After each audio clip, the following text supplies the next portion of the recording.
الحمد لله والصلاة والسلام على رسول الله وعلى آله وصحبه ومن تبعهم بإحسان إلى يوم الدين. رب زدني علما رب اشرح لي صدري ويسر لي أمري.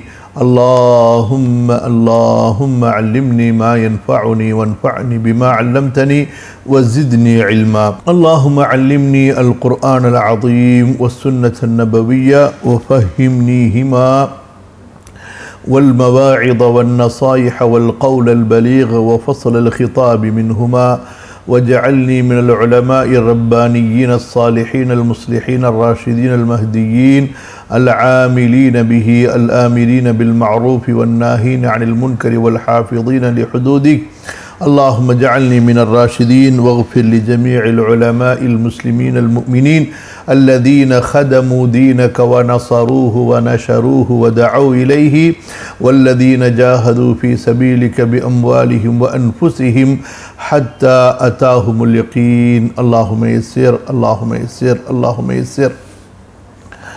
அல்ஹம்துலில்லாஹ். அல் குர்ஆனுடைய விரிவுரையிலிருந்து சூரத்து தீனை நாம் படிக்கின்றோம். இதற்கு முன்பு 2 வசனங்களுடைய விளக்கங்களை நாம் பார்த்திருக்கிறோம். இன்ஷா அல்லாஹ் இன்று 3வது வசனத்தினுடைய விளக்கத்தை மூத்த மார்க்க அறிஞர்கள் குர்ஆனின் விரிவுரையாளர்களுடைய விரிவுரையிலிருந்து நாம் பார்ப்போம். அல்லாஹு அக்பர் வபில்லாஹி தௌஃபீக். கவனிய வத்தீனி வஸ்ஸைத்தூனி வதூரி சீனீன வஹாதல் பலதில் அமீன். والتين والزيتون وطور سينين وهذا البلد الأمين. الله سبحانه وتعالى தீன் மீது சத்தியம் செய்கிறான், ஜைத்தூன் மீது சத்தியம் செய்கிறான், அதுபோன்று சீனாய் மலையின் மீது சத்தியம் செய்கிறான். அதற்கு பிறகு அல்லாஹ் சுப்ஹானஹு வ தஆலா சத்தியம் செய்கிறான், பாதுகாப்பு தரக்கூடிய இந்த நகரத்தின் மீது, பாதுகாப்பு தரக்கூடிய இந்த நகரத்தின் மீது, இந்த ஊர் மீது சத்தியமாக, வஹாதல் பலதில் அமீன். கவனிங்க, இதில் என்னென்ன சொற்கள் இடம்பெறுகின்றன? வாவ், இது சத்தியத்திற்காக பயன்படுத்தப்படக்கூடிய வார்த்தைகளில் ஒன்று. இரண்டாவது ஹாதா. ஹாதா என்பது இது என்ற அர்த்தத்தை கொடுக்கும். சமீபத்தில் உள்ளதை சுட்டி காட்டுவதற்காக இது அதற்கு அடுத்து அலிஃப்லாம் உள்ள எழுத்து சொல்லோடு சேருமையானால் இந்த என்ற பொருளாக மாறிவிடும். அல் பலத் என்பது பன்மை அல் பிலாத். அல் பலத் என்பது நகரம், ஊர், நாடு, இப்படி பல பொருள்களில் பயன்படுத்தப்படும். அல் அமீன் என்பது 2 அர்த்தங்களை உடையது. ஒன்று தனக்குள் பாதுகாப்பு பெற்றது, தனக்குள் பாதுகாப்பு பெற்றது. இரண்டாவது பாதுகாப்பு தரக்கூடியது, அல் ஆமீன் என்ற பொருள். ஹைர் வஹாதல் பலதில் அமீன், பாதுகாப்பு தரக்கூடிய இந்த நகரத்தின் மீது சத்தியமாக. கவனிப்போம், இமாம் தபரி ரஹிமஹுல்லா என்ன சொல்கிறார்கள்? வகவுலுஹு வஹாதல் பலதில் அமீன் யகூல் வஹாதல் பலதில் ஆமினி மின் அஅதாயிஹி ஐ யுஹாரிபு அஹ்லஹு அவு யகுஸூஹும். கவனிங்க, அல்லாஹுடைய எதிரிகளிலிருந்து பாதுகாப்பு தரக்கூடிய இந்த நகரத்தின் மீது சத்தியமாக. அல்லாஹுடைய எதிரிகளிடமிருந்து இந்த நகரம் எப்படி பாதுகாப்பு அளிக்கும்? ஐ யுஹாரிபு அஹ்லஹு, இந்த மக்காவில் வசிப்பவர்களிடம் அவர்கள் யுத்தம் செய்ய முடியாது அல்லது அவர்கள் மீது போர் தொடுக்க முடியாது. ஐ யுஹாரிபு அஹ்லஹு அவு யகுஸூஹும். ஹைர், அதாவது அரேபியர்கள் அல்லாதவர்கள் மக்காவின் மீது படையெடுக்க முடியாது. அரேபியர்கள் அல்லாதவர்கள் மக்காவின் மீது படையெடுக்க முடியாது. அந்த காலத்தில் ரோமர்கள், பாரசீகர்கள், இந்த ரோமர்களில் கிறிஸ்துவர்கள், யூதர்கள் எல்லாரும் அடங்குவார்கள். இவர்கள் உலக நாடுகளின் மீதெல்லாம் படையெடுத்து அவர்களை தங்களுடைய ஆக்கிரமிப்புக்குள் வைத்திருந்தார்கள். ஆனால் மக்காவை அவர்களால் ஒருபோதும் நாடி வந்து அங்கே தங்களது ஆட்சியை நிறுவ முடியவில்லை. அல்லாஹ் சுப்ஹானஹு வ தஆலா அவர்களுடைய எண்ணங்களில் அப்படிப்பட்ட ஒரு நாட்டம் வருவதையே அல்லாஹு தஆலா தடுத்து விட்டான். ஒரு பயத்தை உள்ளார அல்லாஹு தஆலா ஏற்படுத்தி வைத்திருந்தான். இதையும் மீறிதான் அப்ரஹா பழிவாங்குவதற்காக வேண்டி அவன் வந்தபோது அந்த முஸ்தலிஃபாவுடைய பள்ளத்தாக்கில் இருந்தபோது அல்லாஹ் சுப்ஹானஹு வ தஆலா அதாவது சுடப்பட்ட கற்களை கொண்டு எரியக்கூடிய பறவைகளை அனுப்பி அவனுடைய படைகளை அல்லாஹு தஆலா அழித்தொழித்தான். சமீப காலத்தில் சமீப நூற்றாண்டில் இந்த ஆங்கிலேயர்கள் அதுபோன்று பிரெஞ்சுக்காரர்கள் இன்னும் அவர்களை சேர்ந்த வெள்ளையர்கள் உலகத்தில் பல நாடுகளை வெற்றி கொண்டு அங்கே தங்களுடைய ஆட்சிகளை அவர்கள் நிறுவிக் கொண்டிருந்தார்கள். ஆனால் அவர்களால் ஒருபோதும் மக்காவை நெருங்க முடியவில்லை. அந்த அரேபிய தீபகற்பத்தினுடைய அல்லாஹ் பாதுகாத்த அந்த புனித பூமியை நாடி அவர்களால் வர முடியவில்லை. அத்தகைய ஒரு பயத்தை அல்லாஹு தஆலா அவர்களுக்கு ஏற்படுத்தி இருந்தான். அரபிய தீபகற்பத்தினுடைய ஏனைய பூமிகள் எல்லாம் ஆக்கிரமிப்புக்கு உள்ளாக்கப்பட்டன. ஈராக் ஆக்கிரமிப்புக்கு உள்ளாக்கப்பட்டது, அதுபோன்று ஏமன் ஆக்கிரமிப்புக்கு உள்ளாக்கப்பட்டது, அதே போன்று அம்மான், ஜோர்டான், இன்னும் பல நாடுகள் அரேபிய நாடுகள் ஆக்கிரமிப்புக்கு உள்ளாக்கப்பட்டன. ஆனால் மக்காவை அல்லது மதீனாவை கைப்பற்றி அங்கே தங்களுடைய அந்த ஆங்கில காலனி ஆதிக்கத்தை ஏற்படுத்த வேண்டும் என்ற எண்ணமே ஏற்படாத அளவிற்கு அப்பேற்பட்ட ஒரு திகிலை அல்லாஹு தஆலா போட்டு அந்த மக்கா நகரவாசிகளை அல்லாஹு தஆலா பாதுகாத்தான். அந்த மக்காவின் பொருட்டால் அப்பேற்பட்ட ஒரு நகரத்தின் மீது அல்லாஹு தஆலா சத்தியம் செய்கிறான். ஆனால் அல்லாஹ்வுடைய அடியார்களே, சகோதரர்களே, சகோதரிகளே, இப்பேற்பட்ட உயர்வான இந்த மக்கா நகரம் இன்று முஸ்லிம்களால் அதே கண்ணியத்தோடு பாதுகாக்கப்படுகிறதா, பேணப்படுகிறதா? ஐயாமுல் ஜாஹிலியாவில் குஃப்ரிலே ஷிர்கிலே இருந்த அந்த அரேபியர்கள், குஃப்ரிலும் ஷிர்கிலும் இருந்த அரேபியர்கள் கொடுத்த அந்த மக்காவிற்கான மரியாதை, காபாவுக்கான புனிதம், அந்த சங்கை, அந்த மதிப்பை இன்றைய முஸ்லிம்கள், அங்கு ஆட்சி செய்யக்கூடியவர்கள் உட்பட உலக முஸ்லிம்கள் பெரும்பாலானவர்கள் கொடுக்க தவறிவிட்டார்கள் என்றே சொல்லலாம். அல்லாஹ் பாதுகாப்பானாக. وَمَنْ يُعَظِّمْ شَعَائِرَ اللَّهِ فَإِنَّهَا مِنْ تَقْوَى الْقُلُوبِ. அல்லாஹு தஆலா சொல்கிறான், யார் அல்லாஹுடைய புனிதங்களை கண்ணியப்படுத்துகின்றார்களோ அது உள்ளங்களுடைய கல்புகளுடைய தக்வாவின் வெளிப்பாடு என்று அல்லாஹ் சொல்கிறான். ஒரு முஃமின், ஒரு முஸ்லிம் அல்லாஹுவை பயந்தவன், மறுமையை நம்பிக்கை கொண்டவன், அல்லாஹுடைய மகத்துவத்தை நம்பிக்கை கொண்டவன் என்பதற்கான அடையாளங்களிலே ஒன்று மக்காவின் மீது அவனுக்கு பாசம், மதிப்பு, அன்பு இருப்பது, மக்காவின் மீது அவனுக்கு ஒரு கண்ணியம் இருப்பது. அந்த நகரத்திற்குள் செல்லும் பொழுதும், அந்த நகரத்தில் தங்கும் போதும், அங்கே வணக்க வழிபாடுகள் செய்யும் போதும் அந்த ஒரு மகத்துவத்தினுடைய கண்ணியத்தை உணர்ந்தவனாக அங்கே தங்கியிருப்பது, அங்கே வணக்க வழிபாடுகள் செய்வது. இன்று ஹஜ்ஜுக்காக, உம்ராவுக்காக காபாவை நாடி வரக்கூடிய ஹாஜிகள், உம்ரா பயணிகள் அதிகம் ஏராளம் இருக்கின்றார்கள். ஆனால் அவர்களில் எத்தனை பேர் இந்த மகத்துவத்தோடு, மரியாதையோடு, இந்த கண்ணியத்தோடு, இந்த புனிதத்தின் பயத்தோடு வருகிறார்கள் என்பதுதான் இங்கே கேள்வி.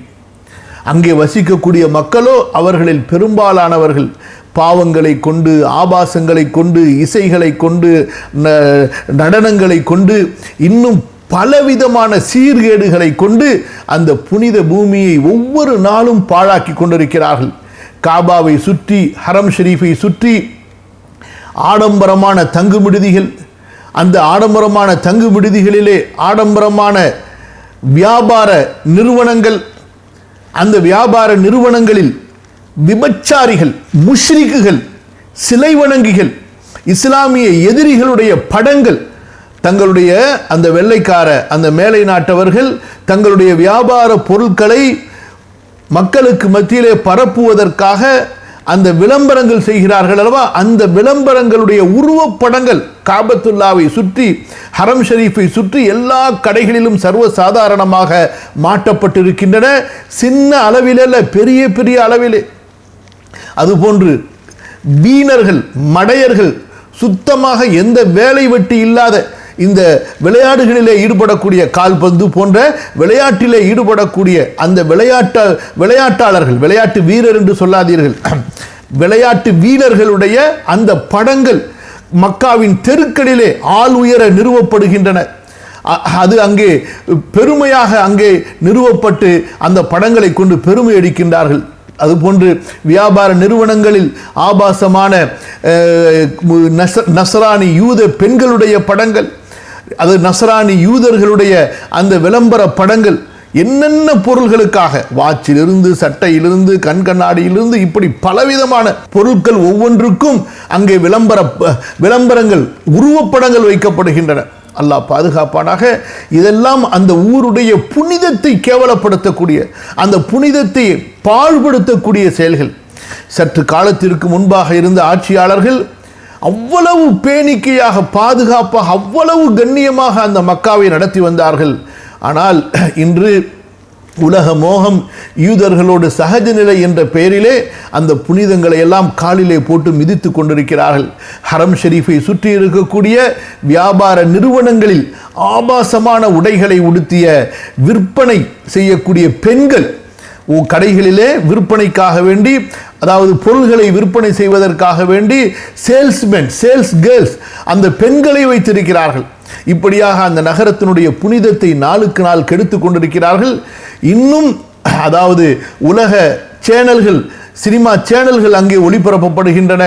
ஹரமை சுற்றி இருக்கக்கூடிய பல இடங்களிலே ஹரமுக்கு மிக நெருக்கமாக ஆபாசமான இரவு நாட்டிய நடன விசை விடுதிகள் அங்கே திறக்கப்பட ஆரம்பித்து விட்டன. இப்படியாக அந்த ஹரமுடைய புனிதத்தை பாழ்படுத்தக்கூடிய ஒரு நிலையை பார்க்கிறோம். அல்லாஹ் பாதுகாப்பானாக. இதெல்லாம் மறுமையின் நாள் மிக நெருங்கிவிட்டது என்பதற்கான அடையாளம். யார் வமன் யுரிது ஃபீஹி பில்ஹாதின் பிظுல்மின் நுதிகுஹு மின் அஸாபின் அலீம், யார் என்னுடைய அந்த புனித பூமியிலே பாவங்கள் செய்ய விரும்புகிறார்களோ அவர்களுக்கு கடுமையான தண்டனையை நாம் சுவைக்க செய்வோம் என்று அல்லாஹு தஆலா கூறுகிறான். மிக பயங்கரமான எச்சரிக்கை. அல்லாஹ் பாதுகாக்கணும். நீங்க எதற்காக வேண்டி இந்த செய்தியை சொல்ல வந்தேன் என்றால், ஐயாமுல் ஜாஹிலியாவுடைய அந்த அரபுகள் கூட அல்லாஹுடைய மகத்துவத்தை புரிந்து வைத்திருந்தார்கள். இன்று தங்களை முஸ்லிம்கள், மூமின்கள், அதுவும் குர்ஆன் ஹதீஸை நன்கு புரிந்தவர்கள் என்று சொல்லக்கூடிய இந்த தற்கால அரேபிய வம்சம், அதுவும் இந்த குறிப்பிட்ட காலத்தில் உருவான இந்த அரேபிய மக்கள் காபத்துல்லாவுடைய அந்த புனிதத்தை பாழாக்கி விட்டார்கள். அங்கு ஹஜ்ஜுக்கு வரக்கூடியவர்களிடத்திலே லஞ்சம் வாங்குகிறார்கள், ஊழல் செய்கிறார்கள், அவர்களுக்கு செய்ய வேண்டிய பணிவிடைகளிலே மோசடி செய்கிறார்கள். அவர்களுக்கு அதாவது என்ன ஒரு கட்டணத்தை வாங்குகிறார்களோ அந்த கட்டணத்திற்கு பகரமாக என்ன ஒரு ஊழியம், என்ன சேவை செய்ய வேண்டுமோ, என்ன வாக்களித்தார்களோ அதிலே மோசடி செய்கிறார்கள். இப்படியாக ஒரு மோசமான ஒரு மக்களுடைய அந்த பிடியிலே போய் இன்று ஹரம் ஷெரீஃப் சிக்கி இருக்கிறது என்று சொன்னால் அது ஒரு மிகையான வார்த்தை அல்ல. சில விஷயங்கள் நல்லதையும் அங்கே பார்க்கலாம். ஆனால் இப்படிப்பட்ட ஒரு சூழ்நிலை இப்போது பரவலாகிவிட்டது. ஹாஜிகளுடைய நலன்களை விட தங்களுடைய பெருமையை நிலைநிறுத்துவதுதான், தங்களுடைய அந்த தங்களுடைய அதிகார பெருமையை நிலைநிறுத்துவதுதான் அங்கே அவர்களுக்கு நோக்கமாக இருப்பதை பார்க்கிறோம். அல்லாஹ் மன்னிப்பானாக, அல்லாஹ் சீர்திருத்தம் செய்வானாக. கவனிங்க, வஹாதல் பலதில் அமீன், பாதுகாக்கக்கூடிய இந்த நகரத்தின் மீது சத்தியமாக, யகூல் வஹாதல் பலதில் ஆமினி மின் அஅதாயிஹி அன் யுஹாரிபு அஹ்லஹு, அல்லாஹு தஆலா இந்த ஊரை பாதுகாப்பு தரக்கூடிய ஊராக ஆக்கியிருக்கிறான். அல்லாஹ்வுடைய எதிரிகளிலிருந்து அவர்களால் இந்த ஊர்வாசிகள் மீது போர் தொடுக்க முடியாது, யுத்தம் செய்ய முடியாது, சண்டை செய்ய முடியாது. வகீல அல் அமீன் வ மஅனாஹு அல் ஆமின். அல் ஆமின் அதாவது அல் அமீன் என்பதற்கு ரெண்டு பொருள். ஒன்று தனக்குள் பாதுகாப்பு பெற்றது, இன்னொன்று தன்னிடத்தில் வரக்கூடியவர்களுக்கு பாதுகாப்பு அளிக்கக்கூடியது. இதையும் இன்றைய அரபிய ஆட்சியாளர்கள், மக்காவின் அந்த பாதுகாவலர்கள் என்று தங்களை சொல்பவர்கள் வீணடித்து விட்டார்கள். அதாவது நீங்கள் ஜித்தால ஏர்போர்ட்டில் இறங்கும்போது விசா கேட்கலாம், அந்த ஹரம் எல்லைக்குள்ளார வரும்பொழுது நீங்கள் செக் பண்ணி அனுப்பலாம். ஆனால் ஒரு முறை ஹரம் எல்லைக்குள் வந்து விடுவாரே ஆனால் அவரை நீ யார் என்று கேட்கக்கூடிய அதிகாரம் யாருக்கும் இல்லை. அது அல்லாஹுடைய ஊர், அல்லாஹுடைய அடியான் அங்கே வந்து விட்டான். இன்றைக்கு என்ன செய்கிறார்கள்? மக்காவுடைய தெருக்களிலே மக்கள் நடக்க முடியவில்லை. நீ என்ன விசா வைத்திருக்கிறாய், நீ உன்னிடத்திலே ஹஜ்ஜு விசா இருக்கிறதா, உம்ரா விசா இருக்கிறதா என்று கெடுபிடிகள். மஸ்ஜிதுல் ஹராமிற்குள் செல்ல முடியவில்லை. மஸ்ஜிதுல் ஹராமிலே தவாப் செய்யும் போது அங்கே உள்ளே நுழையும் பொழுது கேட்கிறார்கள். இப்படிப்பட்ட ஒரு கொடுமையான ஒரு அச்சுறுத்தலை அங்கே மக்களுக்கு தருகிறார்கள். இது முழுக்க முழுக்க இது நாள் வரை இஸ்லாமிய வரலாற்றிலே காபத்துல்லாவிற்கு என்று, மஸ்ஜிதுல் ஹராமுக்கு என்று, அல் பலதுல் ஹராமுக்கு என்று பேணப்பட்டு வந்த அந்த புனிதம், அந்த கண்ணியம், அந்த மதிப்பு மரியாதையை சீர்குலைக்கக்கூடிய ஒரு மோசமான செயல் என்பதிலே எந்த மாற்று கருத்தும் இல்லை. புரியுதா?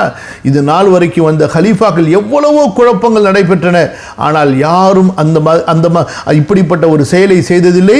எந்த செயல்கள் இன்று அங்குள்ள அதிகாரத்தால் நடத்தப்படுகின்றதோ அல்லாஹ் பாதுகாப்பானாக. கவனிங்க, திரும்ப நம்ம போவோம். யுரீத், அதுக்கு ஒரு கவிதையை இமாம் அவர்கள் சொல்கிறார்கள். அலம் தஅலமி யஸ்ம வைஹகி அன்னனி ஹலஃப்து யமீனன் லா அஹூனு அமீனி. இந்த இடத்துல அரபிய கவிஞர் லா அஹூனு அமீனி, அமீன் என்பதை எந்த அர்த்தத்தில் பயன்படுத்தி இருக்கின்றார்? எனக்கு பாதுகாப்பு தந்தவர், அவருக்கு நான் துரோகம் செய்ய மாட்டேன், மோசடி செய்ய மாட்டேன். அதனால அமீன் என்பதை பாதுகாப்பு பெற்றது என்ற பொருளிலும் சொல்லலாம், பாதுகாப்பு தரக்கூடியது என்ற பொருளிலும் சொல்லலாம். வஹாதா கமா قال جل ثناؤه ألم يروا أنا جعلنا حرما آمنا ويتخطف الناس من حولهم. அல்லாஹு தஆலா குறைஷிகளுக்கு இஸ்லாமிய தாவாவை, ஈமானுடைய அழைப்பை கொடுக்கும் பொழுது அல்லாஹு தஆலா இந்த வசனத்தை சொல்கிறான். அவர்கள் கவனிக்கவில்லையா? அவர்கள் சற்று சிந்தித்து பார்க்கவில்லையா? நாம் பாதுகாப்பு தரக்கூடிய புனிதமான இந்த பூமியை அவர்களுக்கு ஏற்படுத்தி கொடுத்தோமே. வயுத்தஹத்தஃபுன் நாசு மின் ஹவுலிஹிம், அவர்களை சுற்றி மக்கள் எல்லாம் தாக்கப்பட்டு கொண்டிருக்கிறார்கள். இது அநேகமா சூரா அல் கஸஸுடைய வசனமா இருக்கும். இல்ல, சூரா அல் அன்கபூத், சூரா அல் அன்கபூத்ல 67வது வசனம். அலம் யரவ் அன்னா ஜஅல்னா ஹரமன் ஆமினா வயுதஹத்தஃபுன் நாசு மின் ஹவுலிஹிம் அஃபபில் பாத்திலி யுமினூன் வபிநிஅமத்தில்லாஹி யக்ஃபுரூன். சூரா கஸஸ்லையும் இதே போல ஒரு வசனம் வரும். இனி அதை எடுக்கிறேன். அன்கபூத் 29, கஸஸ் 28. சரியா? சூரா நமுல், இன்னமா உமிர்து அன் அஅபுத ரப்ப ஹாதிஹில் பல்தத்தில்லதி ஹர்ரமஹா வலஹு குல்லு ஷைஇன் வ உமிர்து அன் அகூன மினல் முஸ்லிமீன் வ இன்னமா உனிய பிகௌலிஹி வஹாதல் பலதில் அமீன். பாதுகாப்பு தரக்கூடிய அல்லது பாதுகாப்பு பெற்ற இந்த நகரம் என்று எந்த நகரம் இங்கே கருத்தில் நாடப்பட்டிருக்கிறது என்றால் இமாம் தபரி சொல்கின்றார்கள், மக்கா முக்கர்ரமா. இதற்கு அவர்கள் அடுத்த ஆதாரம் சொல்கிறார்கள், வபிநஹ்வில்லதி குல்னா ஃபி தாலிக கால அஹ்லுத் தஅவீல். முதலாவதாக அனிப்னு அப்பாஸ் ரலியல்லாஹு அன்ஹுமா கௌலுஹு வஹாதல் பலதில் அமீன் கால மக்கது. அடுத்து கஅப் ரலியல்லாஹு அன்ஹு ஃபி கௌலில்லாஹி வஹாதல் பலதில் அமீன் கால அல் பலதுல் ஹராம், கண்ணியமிக்க புனிதமான இந்த நகரம், அதாவது மக்கா முக்கர்ரமா. ஹசன் பஸ்ரி ரஹிமஹுல்லா கால அல் பலதுல் ஹராம். அதுபோன்று முஜாஹித் ரஹிமஹுல்லா கால மக்கது. அதே போல இக்ரிமா ரஹிமஹுல்லா கால அல் பலதுல் ஹராம். அடுத்து கதாதா ரஹிமஹுல்லா அவர்களும் மக்கா என்று சொல்கிறார்கள், இப்னு ஸெய்த் மக்கா என்று சொல்கிறார்கள். அதே போல இப்ராஹிம் அன்-நஹஇ அவர்களும் மக்கா என்று சொல்கிறார்கள். ஆக அறிஞர்களுடைய பெரும்பாலும் யோகபித்த முடிவின்படி வஹாதல் பலதில் அமீன் என்று அல்லாஹு தஆலா சொல்லக்கூடிய இந்த பாதுகாப்பு பெற்ற, பாதுகாப்பு தரக்கூடிய இந்த நகரம் என்பது மக்காவை, புனிதமான கண்ணியமான மக்காவை குறிக்கிறது. அடுத்து இப்னு கஸீர் ரஹ்மத்துல்லாஹி அலைஹி என்ன சொல்கிறார்கள்? வஹாதல் பலதில் அமீன் யஅனி மக்கத.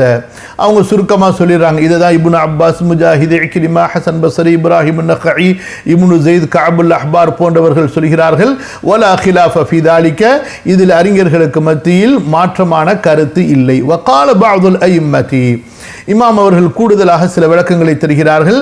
அறிஞர்களிலே சில இமாம்கள் குறிப்பிடுகின்றார்கள், ஹாதிஹி மஹாலுன் சலாசத்துன், இந்த அதாவது வத்தீனி வஸைத்தூன் வதூரி சீனின் வஹாதல் பலதில் அமீன், இந்த மூன்றும் 3 மஹல், 3 இடங்களாகும். பஅஸல்லாஹு ஃபீ குல்லி வாஹிதின் மின்ஹா நபிய்யம் முர்சலன் மின் உலில் அஸ்மி அஸ்ஹாபிஷ் ஷராயிஇல் கிபாரி. அல்லாஹு தஆலா இந்த 3 இடங்களில் தன்னுடைய ரசூல்மார்களிலிருந்து உலுல் அஸ்ம், வீரமிக்கவர்கள் என்று புகழ் பெற்ற, பெயர் பெற்ற ரசூல்மார்களான நபிமார்களை அனுப்பினான். அந்த நபிமார்கள் பெரிய ஷரீஅத்தை கொண்டவர்கள். அவர்கள் யாரு? மூசா அலைஹிஸ்ஸலாத்து வஸ்ஸலாம், ஈசா அலைஹிஸ்ஸலாத்து வஸ்ஸலாம், முஹம்மது ஸல்லல்லாஹு அலைஹி வஸல்லம். எப்படி? ஃபல் அவ்வலு வத்தீனி வஸ்ஸைத்தூன். இந்த முதலாவது இடம் மஹல்லத்து தீனி வஸ்ஸைத்தூன், அத்திப்பழமும் ஜைத்தூன் பழமும் விளையக்கூடிய அந்த நகரம். வஹிய பைத்துல் முகத்தஸி, இது பைத்துல் முகத்தஸ் ஆகும். அல்லதி பஅஸல்லாஹு ஃபீஹா ஈஸா இப்ன மர்யம, அல்லாஹ் தஆலா பைத்துல் முகத்தஸில் தான் ஈசா அலைஹிஸ்ஸலாத்து வஸ்ஸலாம் அவர்களை நபியாக ரசூலாக அனுப்பினான். வஸ்ஸானி, இரண்டாவது தூர் சீனீன், சீனாய் மலை. வஹுவ தூர் சீனா அல்லதி கல்லமல்லாஹு அலைஹா மூஸா இப்ன இம்ரான், இதுதான் அந்த சீனாய் மலை. அல்லாஹ் தஆலா இம்ரானுடைய மகனாகிய மூஸா ஸல்லல்லாஹு அலைஹி வஸல்லம் அவர்களிடத்திலே இந்த மலையில் தான் அல்லாஹ் தஆலா பேசினான். வஸ்ஸாலிசு, மூன்றாவது மக்கத்து, மக்கா நகரம். வஹுவல் பலதுல் அமீன் அல்லதி மன் தഖலஹு கான ஆமினா, அதுதான் பாதுகாப்பு பெற்ற, பாதுகாப்பு தரக்கூடிய அந்த ஊர். யார் அதில் நுழைவார்களோ அவர்கள் பாதுகாப்பு, நிம்மதி அடைந்து விடுவார்கள். அவர்களை பயமுறுத்தக்கூடாது. சரிங்களா? வஹுவல்லதி அர்ஸல ஃபீஹி முஹம்மதன் ஸல்லல்லாஹு அலைஹி வஸல்லம், அந்த நகரத்தில் தான் அல்லாஹ் தஆலா முஹம்மது ஸல்லல்லாஹு அலைஹி வஸல்லம் அவர்களை நபியாக ரசூலாக அனுப்பினான், இறக்கினான். இப்படியாக மூன்று மகத்தான நபிமார்களுடைய இடங்களை, ஊர்களை அல்லாஹு தஆலா இந்த இடத்தில் கூறி அந்த இடங்களின் மீது சத்தியம் செய்கிறான். நபிமார்கள் எப்படி அல்லாஹ்விடத்திலே கண்ணியப்படுத்தப்பட்டவர்களோ அதுபோன்றுதான் அந்த நபிமார்கள் அனுப்பப்பட்ட நகரங்களும் அந்த நபிமார்களுக்காக அல்லாஹ் தேர்ந்தெடுத்த பொருட்களும். புரியுதா? அது நம்ம அதாவது அந்த மகத்துவத்தோடு நம்பிக்கை கொள்ள வேண்டும். அதுக்கு அர்த்தம் என்ன அல்ல, அதை புனிதப்படுத்தி அதை வணங்குவதல்ல, அதை கொண்டு பரக்கத்து தேடுவதல்ல. வித்தியாசம் இருக்கிறது. ஈமானுக்கும் மதித்தலுக்கும் வணங்குவதற்கும் அதை நாடுவதற்கும் இடையில வித்தியாசம் இருக்கிறது. புரியுதுங்களா? அதாவது முதலாவது அனுமதிக்கப்பட்டது, இரண்டாவது தடுக்கப்பட்டது. ரசூல் ஸல்லல்லாஹு அலைஹி வஸல்லம் அவர்கள் மதிக்கப்பட வேண்டியவர்கள், புனிதப்படுத்தப்பட வேண்டியவர்கள், போற்றப்பட வேண்டியவர்கள், புகழப்பட வேண்டியவர்கள், ஆனால் வணங்கப்படக்கூடியவர்கள் அல்ல. இதுதான் வித்தியாசம். புரியுதுங்களா? இன்றைக்கு மக்கள் என்ன செய்தார்கள்? ரசூல் ஸல்லல்லாஹு அலைஹி வஸல்லம் அவர்களையே வணங்கக்கூடாது என்று இருக்கும் பொழுது தங்கள் காலத்தில் வாழ்ந்த வணக்கசாலிகளை எல்லாம் அல்லது நல்லவர்கள் என்று மக்களுக்கு மத்தியிலே பிரபலமானவர்களை எல்லாம் அவர்கள் வாழும் பொழுதோ அல்லது அவர்கள் இறந்ததற்கு பிறகோ அவர்களை நாடி செல்வதும், அவர்களை வணங்குவதும், அவர்களை கொண்டு பரக்கத்து தேடுவதும், அவர்களால் பரக்கத்து தேடுவதும், அவர்களால் தங்களுடைய பிரச்சனைகளுக்கான தீர்வை, பாதுகாப்பை தேடுவதுமாக பலருடைய நிலை ஷிர்க் வரை சென்று விட்டது. அல்லாஹ் பாதுகாப்பானாக, அல்லாஹ் பாதுகாப்பானாக. இந்த தரீகா, சூஃபி, இந்த வழியில் மட்டும் ஒருபோதும் போயிடாதீங்க. புரியுதுங்களா? அதாவது ஒருத்தன் முஸ்லிமாக இருக்கும் நிலையில், நல்லா கவனித்துக் கொள்ளுங்க சகோதரிகளே, ஒருவன் முஸ்லிமாக இருக்கும் நிலையில், அதாவது முஸ்லிம் என்ற பெயரில் இருக்கும் நிலையில் ஒருவன் சிலை வணங்கியை போன்ற ஒரு முஷ்ரிக்காக ஆக வேண்டும் என்றால் அவன் தற்காலத்தில் தரீகாவில், சூஃபிசத்தில் சேர்ந்தால் போதும். அவன் ஒரு சிலை வணங்கியை போன்ற ஒரு முஷ்ரிக்காக, அதாவது இணை வைக்கக்கூடியவனாக ஆகிவிடலாம். அல்லாஹ் பாதுகாக்கணும். யா ரப் யா அர்ஹமர் ராஹிமீன், யா அல்லாஹ், ஒவ்வொரு வழிகேட்டிலிருந்தும் எங்களை பாதுகாப்பா யா ரஹ்மானே. قالوا وفي آخر التوراة ذكر هذه الأماكن الثلاثة. அதாவது இமாம் இப்னு கஸீர் சொல்கிறார்கள், பல அறிஞர்கள் குறிப்பிட்டிருக்கின்றார்கள், தௌராத்தினுடைய இறுதி பகுதியிலே இந்த மூன்று இடங்களை பற்றிய நினைவூட்டல் வந்திருக்கிறது. ஜா அல்லாஹு மின் தூரி சீனா யஅனி அல்லதி கல்லமல்லாஹு அலைஹி மூஸா இப்ன இம்ரான் وأشرق من ساعير يعني بيت المقدس الذي بعث الله منه عيسى واستعلن من جبال فاران يعني جبال مكة التي أرسل الله منها محمدا صلى الله عليه وسلم. الله تعالى அதாவது மூசா அலைஹிஸ்ஸலாம் அவர்களிடத்திலே எந்த மலையிலிருந்து சீனா மலையிலிருந்து பேசினானோ அதிலிருந்து வந்தான். பிறகு ஈசா அலைஹிஸ்ஸலாம் அவர்களை எங்கே அல்லாஹு தஆலா நபியாக அனுப்பினானோ அந்த பைத்துல் முகத்தஸுடைய மலையின் மீது வெளிச்சம் அளித்தான். பிறகு அல்லாஹ் சுப்ஹானஹு வ தஆலா ஃபாரான் மலையிலிருந்து தன்னுடைய அழைப்பை வெளிப்படுத்தினான். ஃபாரான் மலை என்பது என்ன? அதாவது தௌராத்தினுடைய மொழியின்படி ஃபாரான் என்பது மக்காவை குறிக்கும். யானி ஜிபால மக்கத அல்லதி அர்ஸலல்லாஹு மின்ஹா முஹம்மதன். فذكرهم على الترتيب الوجودي بحسب ترتيبهم في الزمان ولهذا أقسم بالأشرف ثم الأشرف منه ثم بالأشرف منهما. الله سبحانه وتعالى இந்த மலைகள் இடம்பெற்றிருக்கக்கூடிய அந்த வரிசையின்படி அல்லாஹு தஆலா சொல்லி காட்டுகின்றான். முதலாவது பைத்துல் முகத்தஸுடைய மலை, பிறகு தூர் சீனா மலை, பிறகு மக்காவினுடைய அந்த மக்கா நகரம். அல்லாஹ் சுப்ஹானஹு வ தஆலா இந்த தர்த்தீபிலே கூறுகிறான். முதலாவது மிக சிறப்புற்றது, இரண்டாவது அதைவிட சிறப்புற்றது, அதாவது தீன் ஜைத்தூனை விட தூர் சீனா மலை, பிறகு அதைவிட சிறப்பு, அந்த இரண்டையும் விட சிறப்புற்றது மக்கா நகரம். இப்படியாக அல்லாஹ் சுப்ஹானஹு வ தஆலா இந்த புனிதமான கண்ணியப்படுத்தப்பட்ட நபிமார்கள் அனுப்பப்பட்ட நகரங்களின் மீது அல்லாஹு தஆலா சத்தியம் செய்கிறான். இந்த கருத்தை பல அறிஞர்கள் கூறுவதாக இமாம் இப்னு கஸீர் ரஹிமஹுல்லா குறிப்பிடுகின்றார்கள். இமாம் குர்துபி என்ன சொல்கிறார்கள்? கௌலுஹு தஆலா வஹாதல் பலதில் அமீன் யானி மக்கத சம்மாஹு அமீனன். அல்லாஹு தஆலா மக்காவின் மீது சத்தியம் செய்கிறான், இதற்கு அமீன் என்று பெயர் வைத்தான். லிஅன்னஹு ஆமினுன், இது தனக்கு மட்டும் பாதுகாப்பு தந்து கொள்ளக்கூடியது அல்ல, மாறாக தன்னை நாடி வரக்கூடியவர்களுக்கும் பாதுகாப்பு தரக்கூடியது. கமா கால இன்னா ஜஅல்னா ஹரமன் ஆமினா ஃபல் அமீன் பிமஅனல் ஆமீன். ஆகவே இந்த இடத்தில் அமீன் என்பது ஆமீன் உடைய அர்த்தத்தில் வந்திருக்கிறது. காலஹுல் ஃபர்ரா வ கைருஹு கால ஷாஇரு அலம் தஅலமி யா அஸ்மு வைஹக்கி அன்னனி ஹலஃப்து யமீனன் லா அகூனு அமீனி يعني آمني. وبهذا يحتج من قال إنه أراد بالتين دمشق. இந்த இடத்துல வத்தீன் என்பது திமஷ்க் நகரத்தையும் ஜைத்தூன் என்பது பைத்துல் முகத்தஸையும் குறிக்கிறது. ஃபஅக்ஸம அல்லாஹு தஆலா பிஜபலி திமஷ்க. அல்லாஹு தஆலா முதலாவது திமஷ்குடைய மலையின் மீது சத்தியம் செய்தான். இரண்டாவது லிஅன்னஹு மஅவா ஈசா அலைஹிஸ்ஸலாம், அந்த திமஷ்குடைய மலைதான் ஈசா அலைஹிஸ்ஸலாம் அவர்களுடைய அந்த ஒதுங்குமிடமாகும். தஜ்ஜால் வரும் பொழுது அங்கே தான் ஒதுங்குவாங்க. வபி ஜபலி பைத்துல் முகத்தஸ். அடுத்ததாக வத்தூர், அதாவது வத்தீனி வ ஜைத்தூன். ஜைத்தூன் என்பது அதாவது பைத்துல் முகத்தஸுடைய மலை. பைத்துல் முகத்தஸுக்கு நீங்கள் போயிருந்தால் தெரியும், அங்கேருந்து கொஞ்சம் தூரம் வந்தால் ஒரு பெரிய மலை இருக்கும். பிற்காலத்தில் வந்த நசராணிகள் அங்கே நிறைய சர்ச்சுகளை கட்டியிருப்பாங்க.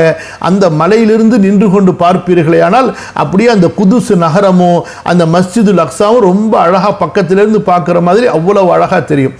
ஒபி ஜபலி ஒபி, அதாவது لأنه مأوى عليه السلام وبجبل بيت المقدس لأنه مقام الأنبياء. அல்லாஹ் தஆலா இரண்டாவது பைத்துல் முகத்தஸுடைய மலையின் மீது சத்தியம் செய்கிறான் வஸ்ஸைத்தூன் என்று, ஏனென்றால் அது நபிமார்கள் தங்கிய மலையாகும், இடமாகும். அடுத்து வபி மக்கத, அல்லாஹ் தஆலா அடுத்ததாக மக்கா நகரத்தின் மீது சத்தியம் செய்கிறான். لأنه أثر إبراهيم ودار محمد صلى الله عليه وسلم. அடுத்து மூன்றாவதாக மக்காவின் மீது அல்லாஹ் சத்தியம் செய்கிறான். மக்கா என்பது இப்ராஹிம் அலைஹிஸ்ஸலாம் அவர்களுடைய அடையாள சின்னமாகும், முஹம்மது ஸல்லல்லாஹு அலைஹி வஸல்லம் அவர்களுடைய வீடாகும். ஆக அல்லாஹ் சுப்ஹானஹு வ தஆலா நான்கு சத்தியங்களை இங்கே குறிப்பிடுகின்றான். வத்தீனி வஸ்ஸைத்தூனி வதூரி சீனீன வஹாதல் பலதில் அமீன். மூன்று வசனங்கள், நான்கு சத்தியங்கள்.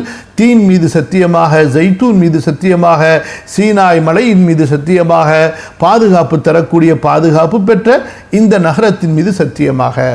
சத்தியம் செய்து அல்லாஹு தஆலா என்ன சொல்ல வருகிறான்? நான்காவது வசனத்தில் அல்லாஹு தஆலா அந்த செய்தியை குறிப்பிடுகின்றான். இன்ஷா அல்லாஹ் அடுத்த அமர்விலே பார்ப்போம். அல்லாஹ் சுப்ஹானஹு வ தஆலா எனக்கும் உங்களுக்கும் இந்த வகுப்பிலே பரக்கத் செய்வானாக. நேரடியாக கேட்கக்கூடிய மக்களுக்கும் பிறகு இந்த வகுப்பை கொண்டு பலன் பெறக்கூடிய மக்களுக்கும் அல்லாஹ் சுப்ஹானஹு வ தஆலா இந்த வகுப்பை கொண்டு நல்ல இல்மையும் பரக்கத்தையும் தந்தருள்வானாக. அஸ்தக்ஃபிருல்லாஹல் அஸீம் லி வ லக்கும் ஃபஸ்தக்ஃபிருஹு இன்னஹு ஹுவல் கஃபூருர் ரஹீம். கண்ணியமிக்க ரசூல்மார்கள் 5 பேர்கள் என்பதில் சத்தியமில்லை, சந்தேகமில்லை. ஆனால் இந்த இடத்துல அல்லாஹு தஆலா 3 நபிமார்களுடைய இடங்களை பற்றி குறிப்பிடுகின்றார். மூசா, ஈசா, முஹம்மது ஸல்லல்லாஹு அலைஹி வஸல்லம். இந்த இடத்துல எந்த நபிமார்களுடைய இடம் சொல்லப்பட்டது என்று தான் சொன்னனே தவிர 3 நபிமார்கள் என்று நான் சொல்லலை, அல்லது 4 நபிமார்கள் சொல்ல. உலுல் அஸ்ம் நபிமார்கள் 5 நபிமார்கள். நூஹ் அலைஹி ஸலாத்து வஸலாம், இப்ராஹிம் அலைஹி ஸலாத்து வஸலாம், மூசா அலைஹி ஸலாத்து வஸலாம், ஈசா அலைஹி ஸலாத்து வஸலாம், முஹம்மது ஸல்லல்லாஹு அலைஹி வ அலா ஆலிஹி வஸஹ்பிஹி வஸல்லம். கண்டிப்பாக உருவப்படங்களை வரைவதை அது எந்த வகையில் வரைஞ்சாலும் சரி, கண்டிப்பாக நம்ம இஸ்லாமிய அடிப்படையில் தான் நம்ம எதையுமே கற்றுக்கொள்ள முடியும், கற்றுக் கொடுக்க முடியும், செய்ய முடியுமே தவிர நம்முடைய அடிப்படைக்கு வெளியில் போய் நம்ம செய்ய முடியாது. அல்லது அது ஒரு மருத்துவம் என்ற ஒரு அவசியமான ஒரு நிலை இருந்தாலே தவிர, மருத்துவத்தில் சில நேரங்களில் அந்த உடல் உறுப்புகளை தெரிந்து கொள்வதற்காக வேண்டி வரைய வேண்டிய நிர்பந்தங்களை தவிர மற்ற எதுலேயுமே நமக்கு அனுமதி இல்லை. கேக்கு செய்யலாம், ஆனால் அதில் பர்த்டேன்னு எழுதுறது தவிர்த்துக்கணும். வங்கி நிறுவனங்கள், அதே போல் இந்த மாதிரியான ஃபோட்டோ நிறுவனங்கள், அல்லது மதுக்கடை, அல்லது சினிமா கொட்டகையில், அல்லது சினிமா ஃபீல்டில் இருக்கிறவங்க, அல்லது இசை தொழிலில் இருக்கிறவங்க, இவங்களோட நம்ம திருமண உறவுகள் வைத்துக்கொள்வதோ, அல்லது இவங்க வீட்டுக்கு சகஜமாக போய் விருந்து சாப்பிட்றதோ, அல்லது இவங்களை நம்முடைய வீட்டுக்கு கூப்பிட்றதோ நம்ம அறவே செய்யக்கூடாது. இது எல்லாம் பாவத்துக்கு துணை போவதாகவும், பாவத்தை அங்கீகரிப்பதாகவும், பாவிகளை கண்ணியப்படுத்துவதாகவும் ஆகிடும். 5 நாள் நீங்கள் தங்குறதா இருந்துச்சுன்னா நீங்கள் கசரு செய்யலாமா? 5 நாளுக்கு மேலே நீங்கள் தங்குறதா இருந்தால் நீங்கள் முழுமையாக தொழுது கொள்ளுங்க. சரி, இஷா நமாஸ்ல கசர்ல வாஜிப் வித்ர் இருக்கா? கண்டிப்பாக வித்ரு தொழுகை என்பது உள்ளூரிலும் பயணத்திலும் போய் தங்கக்கூடிய இடங்களிலும் கண்டிப்பாக தொழ வேண்டும். பெண்கள் அவங்க தொழுகையை நேரடியாக ஆரம்பித்தா போதுமானதுமா. பெண்கள் அதான் இக்காமத்து சொல்ல வேண்டியதில்லை.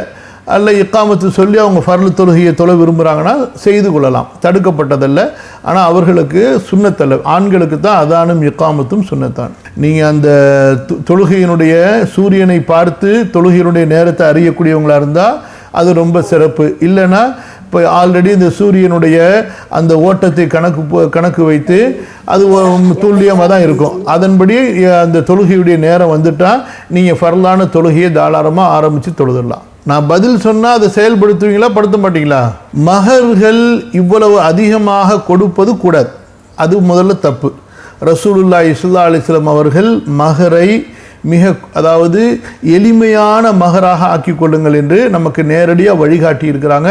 ரசூல் ஸல்லல்லாஹு அலைஹி வஸல்லம் அவர்களும் தங்களுடைய மனைவிமார்களுக்கு, அதாவது இன்றைய கணக்குப்படி ஒரு 500 திர்ஹம் என்பது இன்றைய கணக்குப்படி ஒரு 10,000 12,000 இந்த அளவுக்கு தான் நபி ஸல்லல்லாஹு அலைஹி வஸல்லம் மஹர் கொடுத்துருக்குறாங்க. மற்றவங்க கொஞ்சம் மைக் ஆஃப் பண்ணி கொள்ளுங்கம்மா. மஹர் என்பது மனைவி கேட்பதற்கு உரிமை இல்லை, கணவர் கொடுப்பதை மனைவி பெற்றுக்கொள்ளணும். மனமும் சந்தோஷமா, கணவர் ஓரளவுக்கு ஒரு கண்ணியமான வகையில் அந்த மஹர் தொகையை கொடுக்கணும். சரிங்களா? அடுத்து இந்த மஹர் தொகையை கணவர் தான் கொடுக்கணுமா, கணவர் சார்பாக தகப்பனார் கொடுக்கலாமா, அல்லது 2 பேரும் சேர்ந்து கொடுக்கலாமா என்று கேட்டால், அந்த தொகை பெண்ணுக்கு திருமணத்தின் அன்று, அதாவது கணவன் வீட்டு சார்பாக கொடுக்கப்படக்கூடியது அது மஹர். சரிங்களா? கணவர் நேரடியாக கொடுத்தாலும் சரி, கணவருடைய பொறுப்பாளராக இருக்கக்கூடிய கணவருடைய தந்தை கொடுத்தாலும் சரி, சேர்ந்து கொடுத்தாலும் சரி. இப்போ இந்த மஹர் என்பது குறிப்பிட்டால்தான் கல்யாணம் கூடும் அப்படியும் கிடையாது. மஹர் குறிப்பிடாமலேயே மஹர் தருகிறேன் என்று சொல்லி கல்யாணம் முடிக்கலாம். அதுக்கப்புறமா மஹரை நம்ம முடிவு செஞ்சு கொள்ளலாம். சரியா? மஹரை கல்யாணம் அன்றும் நம்ம கொடுக்கலாம், அல்லது கல்யாணத்துக்கு 1 நாள் 2 நாள் 1 மாதம் கழித்தும் 1 வருஷம் கழித்தும் அந்த மஹரை நம்ம கொடுக்கலாம். அடுத்து பெண்ணாகப்பட்டவள் கொடுக்கப்பட்ட அந்த மஹரை முழுமையாக அனுபவித்து கொள்ளலாம், எடுத்துக்கொள்ளலாம், வாங்கி கொள்ளலாம். அல்லது அதை கைப்பற்றியதற்கு பிறகு, அல்லது அந்த மஹர் குறிப்பிடப்பட்டதற்கு பிறகு அந்த மஹரை கணவனுக்கு மன்னித்து விடவும் செய்யலாம், முழுசாவும் மன்னிச்சிடலாம். அல்லது அதிலிருந்து ஒரு பகுதியை மன்னித்து அந்த கணவருக்கு திருப்பி கொடுக்கவும் செய்யலாம், கணவர் அதை வாங்கிக்கவும் செய்யலாம் திருப்பி கொடுத்தார்களே ஆனால். ஸோ இதுதான் மஹர் சம்பந்தப்பட்ட மார்க்க சட்டம். மக்கள் இன்று தௌஹீதினுடைய பேரால் தருதலையாக மஹருடைய சட்டத்தை புரிஞ்சு வச்சிருக்கிறாங்க. அவர்கள் புரிஞ்சு வச்சிருக்கிறதுக்கும் இந்த மஹருடைய சட்டங்களுக்கும் எந்த சம்பந்தமும் இல்லை, ஆதாரம் இல்லாமல் கற்பனையாக புரிஞ்சு வச்சிருக்கிறாங்க. சரிங்களா? அதனால் இப்போ அந்த பெண்ணு எனக்கு இந்த மஹரில் பாதி போதும், நான் பாதியை திருப்பி கொடுத்துறேன் என்று அவள் விரும்புவாளே ஆனால் ரொம்ப சந்தோஷம், நல்ல செயல், அதை திருப்பி கொடுக்க சொல்லுங்கள். அவங்க அதை வாங்கி பயன்படுத்தி கொள்ளலாம். அதில் யார் பயன்படுத்தினாலும் சரி, கணவரே அதை பயன்படுத்தினாலும் சரி, அல்லது கணவருடைய தந்தை அதை வாங்கிக்கிட்டாலும் சரி, எந்த தப்புமே இல்லை. அதாவதுமா இதில் 3 விதமான கருத்துகள். ஒன்று என்னன்னு சொன்னால், இமாம்களுடைய 15 நாள் சொல்கிறாங்க, இன்னொன்று 5 நாள் சொல்கிறாங்க, இன்னொன்று நாள் கணக்கு கிடையாது, வெளியூரில் போய் நம்ம தங்கினோம்னா தங்கி இருக்கிற வரைக்கும் நம்ம பயணம்தான் அப்படின்னு சொல்கிறாங்க. இதில் சிறந்த கருத்தாக இப்னு உமர் ரலியல்லாஹு அன்ஹுமா அவர்கள் எடுத்துக்கொள்ளக்கூடிய கருத்து 5 நாள் என்ற கருத்து.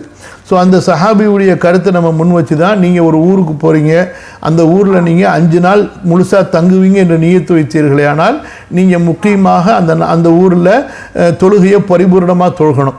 இல்லை 5 நாளை விட 4 நாள் தான் நீங்கள் நியத்து வைக்கிறீங்க, 5ஆவது நாள் நீங்கள் புறப்பட்டு விடுவீர்கள் என்று இருக்குமே, ஆனால் நீங்கள் அங்கே கசரு செய்து தொழுது கொள்ள வேண்டும். அதான் முக்கியம். நீங்கள் அந்த ஊரில் தொழுகையை முழுசாக தொழுது கொள்ளணும். நீங்கள் இப்போது தற்சமயம் எந்த ஊரில் குடும்பத்தோடு தங்கி இருக்கிறீங்களோ அதுதான் உங்களுடைய சொந்த ஊர். நீங்கள் ஏற்கனவே பிறந்து வளர்ந்த ஊர் உங்களுடைய முன்னாள் ஊர். அதனால் அந்த ஊருக்கு நீங்கள் போயிட்டா இந்த 4 நாள்களுக்கு மேலே நீங்கள் தங்குவீங்க என்று நியத்து வச்சிங்கன்னா நீங்கள் முக்கியமாக தொழுகணும். அதை விட குறைவாக நீங்கள் இருப்பீர்களே, ஆனால் நீங்கள் முசாஃபிராக தொழுது கொள்ளலாம். அல்குரான் நம்ம ஓதும்போது இறை தூதர்களுடைய பெயர்களை நாம் கடந்து செல்லும்போது அந்த நேரத்தில் நம்ம எதுவும் சொல்ல மாட்டோம். அலைஹிஸ்ஸலாம், ஸல்லல்லாஹு அலைஹி வஸல்லம் எதுவும் சொல்ல மாட்டோம், சொல்லக்கூடாது.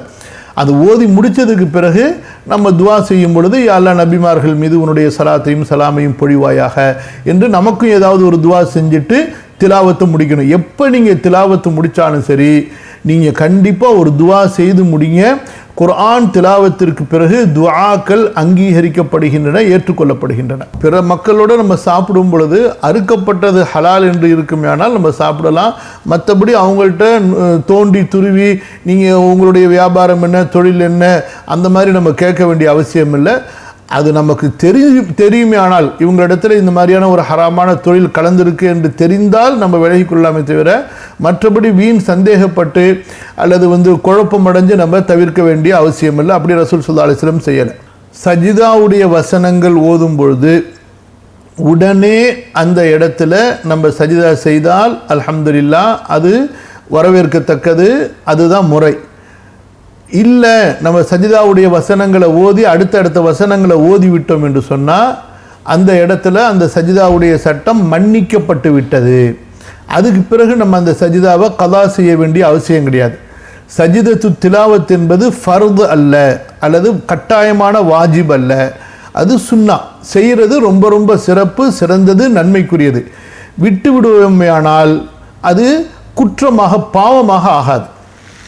அதனால் நீங்கள் அந்த இடத்த நீங்கள் கடந்து போய்விட்டீர்களே, ஆனால் அதுக்கு பிறகு அதை கதா செய்ய வேண்டிய அவசியம் கிடையாது. ஓதும் பொழுது நீங்கள் சஜிதா செஞ்சீங்கன்னா அல்ஹம்துலில்லாஹ், இல்லைன்னா முடிஞ்சு, அவ்வளோதான், அதனுடைய நேரம் முடிஞ்சிருச்சு.